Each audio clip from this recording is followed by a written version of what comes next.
Supreme ಕೋರ್ಟಿನ ನಿವೃತ್ತ ನ್ಯಾಯಮೂರ್ತಿಗಳಾದ ಗೋಪಾಲ ಗೌಡ ಅವರ ಅಧ್ಯಕ್ಷತೆಯಲ್ಲಿ ಒಕ್ಕೂಟ ಉಳಿಸಿ ಆಂದೋಲನ ಪ್ರಾರಂಭವಾಗುತ್ತಿದ್ದು ಸೆಪ್ಟೆಂಬರ್ 14ರಂದು ಬೆಂಗಳೂರಿನಲ್ಲಿ ಉದ್ಘಾಟನೆಯಾಗಲಿದೆ ಎಂದು ಎದ್ದೇಳು ಕರ್ನಾಟಕ ಕಾರ್ಯದರ್ಶಿ ಗೌಸ್ ಮೊಹಿಯುದ್ದೀನ್ ಅವರು ತಿಳಿಸಿದರು. ಬೆಂಗಳೂರಿನ ಕೆಆರ್ ಸರ್ಕಲ್ ಮುಂಭಾಗದ ಮೈದಾನದಲ್ಲಿ ನಿವೃತ್ತ ಸರ್ವೋಚ್ಚ ನ್ಯಾಯಾಲಯದ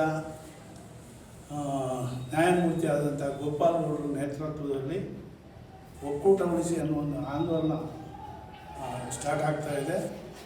ಅದು ಕರ್ನಾಟಕದಲ್ಲಿ ಮಾತ್ರ ಅಲ್ಲ, ಕರ್ನಾಟಕ, ಕೇರಳ, ತಮಿಳುನಾಡು, ಮಹಾರಾಷ್ಟ್ರ ಬೇರೆ ಬೇರೆ ರಾಜ್ಯಗಳಲ್ಲೂ ಕೂಡ ಆಂದೋಲನ ಜಾಥಾಗುತ್ತೆ. ಅಲ್ಲಿ ಪತ್ರಿಕಾಗೋಷ್ಠಿಗಳನ್ನು ಮಾಡುತ್ತೆ, ಅಲ್ಲಿ ಸಭೆಗಳನ್ನು ಮಾಡುತ್ತೆ ಮತ್ತು ಕೆಲವು ಕಡೆ ಪ್ರತಿಭಟನೆಗಳನ್ನು ಕೂಡ ಮಾಡುತ್ತೆ. ಸುದ್ದಿಗೋಷ್ಠಿಯಲ್ಲಿ ಮಾತನಾಡಿದ ಅವರು, ಒಕ್ಕೂಟ ಉಳಿಸಿ ಎಂದರೆ ದೇಶ ಉಳಿಸಿ, ಜೊತೆಗೆ ದೇಶದ ಜನರನ್ನು ಉಳಿಸಿ ಎಂದರ್ಥ ಎಂದು ತಿಳಿಸಿದರು. ಇದ್ರ ಉದ್ದೇಶ ಏನಪ್ಪ? ಒಕ್ಕೂಟ ಉಳಿಸಿ ಅಂದರೆ ಏನು? ಒಕ್ಕೂಟ ಉಳಿಸಿ ಅಂದರೆ ದೇಶ ಉಳಿಸಿ.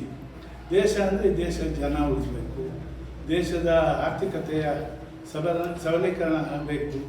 ಹಾಗೆಯೇ ಇಲ್ಲಿರುವಂತಹ ಶಿಕ್ಷಣ ಇಲಾಖೆಗಳು ಕೂಡ ಇವತ್ತು ಶಿಕ್ಷಣ ಖಾಸಗೀಕರಣ ಆಗಿ ಭಾಳಷ್ಟು ಜನರಿಗೆ ಶಿಕ್ಷಣ ಪಡ್ಕೊಳ್ಳೋದೇ ಭಾಳ ಕಷ್ಟ ಆಗಿದೆ. ಮತ್ತು ಆರೋಗ್ಯ ಸ್ಥಿತಿಯೂ ಕೂಡ ಇವತ್ತು ಹೈಟೆಕ್ ಹಾಸ್ಪಿಟಲ್ಗಳಲ್ಲಿ ಚಿಕಿತ್ಸೆ ಪಡೆಯುವಂಥ ಒಂದು ಸಮುದಾಯ ಅಂದರೆ ಇನ್ನೊಂದು ಕನಿಷ್ಠ ಯಾವುದೇ ಆರೋಗ್ಯ ವ್ಯವಸ್ಥೆ ಸರಿಯಾಗಿ ಅವರಿಗೆ ಇಲ್ಲ.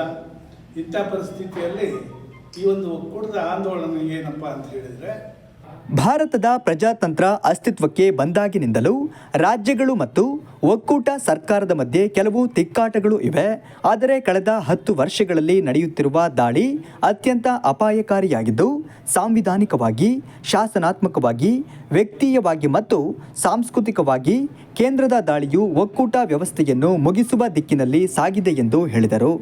ಒಂದು ಕಡೆ ಇದು ಕೇಂದ್ರ ಸರ್ಕಾರವಿರಲಿ, ರಾಜ್ಯ ಸರ್ಕಾರಗಳಿರಲಿ, ಇದು ಒಂದು ಜನರ ಒಕ್ಕೂಟದ ಆಡಳಿತವನ್ನು ಮಾಡುವುದೇ ಹೊರತು ಸರ್ವಾಧಿಕಾರಿ ಅಲ್ಲ.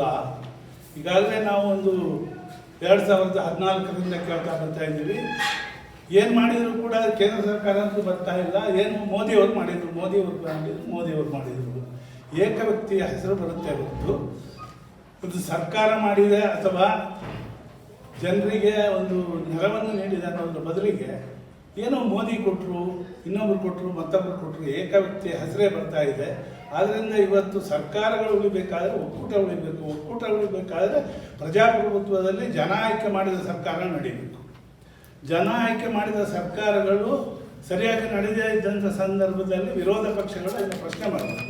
ಇವತ್ತೇನಾಗಿದೆಯಪ್ಪ ಅಂತ ಹೇಳಿದರೆ, ಒಂದು ಸರ್ಕಾರ, ಯಾವುದೇ ಸರ್ಕಾರ ಇರ್ಬೋದು, ಕಾಂಗ್ರೆಸ್ ಸರ್ಕಾರ ಇರ್ಬೋದು, BJP ಇರ್ಬೋದು, ಜನತಾದಳ ಇರ್ಬೋದು, ಒಂದು ಸರ್ಕಾರ ಅಧಿಕಾರದಲ್ಲಿದ್ದಂಥ ಸಂದರ್ಭದಲ್ಲಿ ಇನ್ನೊಂದು ಸರ್ಕಾರ ಕಾಲು ಎಳೆಯುವಂಥ ಕೆಲಸವನ್ನು ಮಾಡ್ತಾ ಇದೆ. ಅದು ಆಗಬಾರ್ದು. ಅದಲ್ಲದೆ ಇವತ್ತು ಬೇರೆಯವರು ಅಂಕಿಅಂಶಗಳು ಹೇಳಿದ ಪ್ರಕಾರವಾಗಿ ಕರ್ನಾಟಕಕ್ಕೆ ಬರುವಂಥ ಪಾಲನ್ನು ಕೇಂದ್ರ ಸರ್ಕಾರ ಕೊಡ್ತಾ ಇಲ್ಲ ಅನ್ನೋದು ಒಂದು ಕಡೆ ಇದೆ.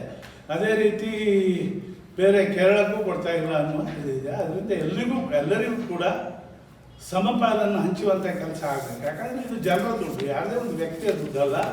ಇದು ಜನರಿಗೆ ಬಳಕೆ ಆಗಬೇಕೇ ಹೊರತು ಜನರಿಗೆ ಬಳಕೆ ಆಗದಲ್ಲೇ ಯಾರ್ದೋ ಒಬ್ಬರ ಹೆಸರಿನಲ್ಲಿ ನಡಿಬಾರ್ದು. ಇವತ್ತೇನಾಗ್ತಾ ಇದೆ, ಪ್ರತಿ ವರ್ಷವೂ ನಾವು ನೋಡಿದ ಹಾಗೆ ಶ್ರೀಮಂತರು ಇನ್ನಷ್ಟು ಶ್ರೀಮಂತರಾಗ್ತಾ ಇದ್ದಾರೆ, ಬಡವರು ಮತ್ತಷ್ಟು ಬಡವರಾಗಿ ಉಳಿತಾ ಇದ್ದಾರೆ. ಇವತ್ತು ನಮ್ಮ ದೇಶ ಉದ್ಧಾರ ಆಗಬೇಕಾದ್ರೆ ದೊಡ್ಡ ದೊಡ್ಡ ಕಾರ್ಪೊರೇಟ್ ಕಂಪನಿಗಳ ಅಥವಾ ದೊಡ್ಡ ದೊಡ್ಡ ಕಟ್ಟಡಗಳು ಅಲ್ಲ. ಇಲ್ಲಿ ಏನಾಗಬೇಕಾಗಿದೆ, ನಮ್ಮ ಇಲ್ಲಿ ಇರುವಂತಹ ಕೃಷಿ ಕೈಗಾರಿಕೆಗಳು ಉತ್ತಮವಾಗಿ ನಡೀಬೇಕಾಗಿದೆ. ಹಾಗೆಯೇ ಇಲ್ಲಿರುವಂಥ ಹೈನುಗಾರಿಕೆಗಳು ನಡೀಬೇಕಾಗಿದೆ. ಇವು ನಡೆದ್ರೆ ಮಾತ್ರ ಅಲ್ಲಿ ಕಟ್ಟಡಗಳನ್ನು ಕಟ್ಟಿದರೆ ಅದು ಹೈಟೆಕ್ ಸಿಟಿ ಆದರೆ ಕಾಣುತ್ತೆ ಹೊರತು ಇಲ್ಲಿ ಜನ ಉಪವಾಸ ಇದ್ದು ಜನರಿಗೆ ಕೂರ್ಲಿಕ್ಕೆ ನಿವೇಶನ ಇಲ್ಲ, ಬದುಕೋದಕ್ಕೆ ದಾರಿ ಇಲ್ಲ, ವಿದ್ಯಾವಂತ ಯುವಕರಿಗೆ ಇವತ್ತು ಕೆಲಸ ಇಲ್ಲ. ಇಂಥ ಸಂದರ್ಭದಲ್ಲಿ ನಾವು ಹೈಟೆಕ್ ಸಿಟಿಗಳನ್ನು ತೋರಿಸಿ ನಮ್ಮ ದೇಶ ಉದ್ಧಾರ ಆಗಿದೆ ಅಂತ ಹೇಳೋದು ತಪ್ಪಾಗುತ್ತೆ. ಅದರಿಂದ ಎಲ್ಲರಿಗೂ ಕೂಡ ಏನು ಡಾಕ್ಟರ್ ಬಾಬಾ ಸಾಹೇಬ್ ಅಂಬೇಡ್ಕರ್ ಅವರು ಸಂವಿಧಾನದಲ್ಲಿ ಹೇಳಿದ್ದಾರೆ, ಎಲ್ಲರಿಗೂ ಸಮಪಾಲು ಸಿಗಬೇಕು, ಎಲ್ಲರೂ ಸಮಾನರು. ಆದರೆ ಇವತ್ತೇನಾಗ್ತಾ ಇದೆ, ಎಲ್ಲ ಕಡೆಯೂ ಈ ರೀತಿ ಆದಂಥ ಯಾವುದೇ ಸರ್ಕಾರ ಬರಲಿ, ನಾವು ಒಂದು ಸರ್ಕಾರ ಅಂತ ಹೇಳ್ತಾ ಇಲ್ಲ, ಯಾವುದೇ ಸರ್ಕಾರದಲ್ಲೂ ಕೂಡ ಜನರಿಗೆ ಸಿಗುವಂಥ ಪಾಲು ಸಿಗ್ತಾ ಇಲ್ಲ. ಜನರ ಪಾಲನ್ನು ಪಡೆದುಕೊಳ್ತಾರೆ. ಇವತ್ತು ನೋಡಿ, ಯಾವುದೇ ಒಬ್ಬ ಶಾಸಕ ಆಗಿಬಿಟ್ರೆ ಅವನ ಜೀವನ ಸಟ್ಲ ಇರಬೇಕು.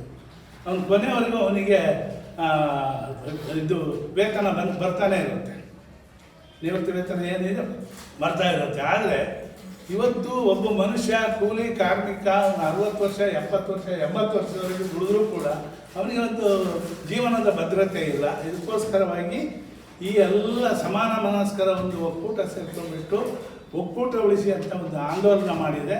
ಈ ಆಂದೋಲನಕ್ಕೆ ನಾಡಿದ್ದು ನಡೆಯುವಂಥ 14ನೇ ತಾರೀಕು ನಡೆಯುವಂತಹ ಮೈದಾನದಲ್ಲಿ ನಡೆಯುವಂತಹ KR ಸರ್ಕಲ್ನ ಮುಂಭಾಗದಲ್ಲಿರ್ತಕ್ಕಂಥ ಒಂದು ಮೈದಾನದಲ್ಲಿ ನಡೆಯುವಂಥ ಸಭೆಗೆ ಎಲ್ಲ ಜನರು ಬರಬೇಕು ಅಂತ ಅವರು ಕರೆ ಕೊಟ್ಟಿದ್ದಾರೆ. ನಾವು ಕೂಡ ಅದಕ್ಕೆ ಭಾಗಿಯಾಗ್ತೀವಿ. ನಮ್ಮ ಸಂಘಟನೆಯಿಂದಲೂ ಕೂಡ ಬೆಂಗಳೂರಲ್ಲಿ ಸಾಕಷ್ಟು ಜನ ಭಾಗಿಯಾಗ್ತಾರೆ. ಅದು ಎಲ್ಲರೂ ಬನ್ನಿ ಅಂತ ಹೇಳಿಬಿಟ್ಟು ಈ ಮೂಲಕ ಕರೆಯನ್ನು ಕೊಡ್ತಾ ಇದ್ದಾರೆ. ಸುದ್ದಿಗೋಷ್ಠಿಯಲ್ಲಿ ಮೋಹನ್, ಗೀತಾ, ಅರುಣಾಕ್ಷಿ, ಗೋಪಾಲಗೌಡ, ಸಮರ್ಥ್, ವಿಜಿ ಉಪಸ್ಥಿತರಿದ್ದರು.